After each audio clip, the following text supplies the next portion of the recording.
Okey, saya nak tunjuk lagu macam mana nak tukar nama komputer kan. Sebab kalau kita tengok dalam report dalam report mana-mana pun, kalau kita pergi katalah sales PDF, sales report kan, dia akan keluar sini, akan keluar ni terminal mana yang kita run report tu dah, CE apa-apa ni kan. Macam saya nak buat option dalam sini, dalam file nanti mungkin ada, kita letaklah change, dan ni change change my computer name kan, macam dalam Windows kan kita ada kan. So, nak buat gitu, tapi sekarang ni kalau nak guna boleh guna yang lama. Dalam kita explore dalam software configuration ada terminal ni.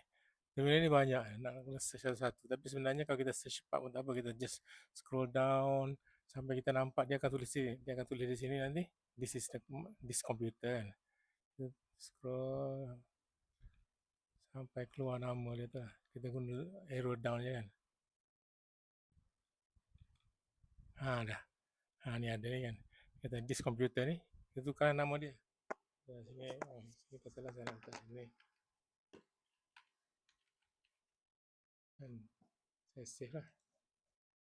Save tu maknanya sekarang kalau saya keluar daripada sini masuk balik, tak masuk. Sebenarnya tak perlu keluar masuk pun kan. Mana dia? Tak kena masuk balik.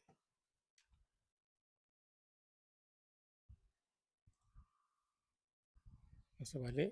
Ni kalau saya buat sales report sekarang, dia akan keluar remote PC lah. Dah ada kan. PC remote kan. Kalau terminal kita letak mungkin cache 1, cache 2 kan.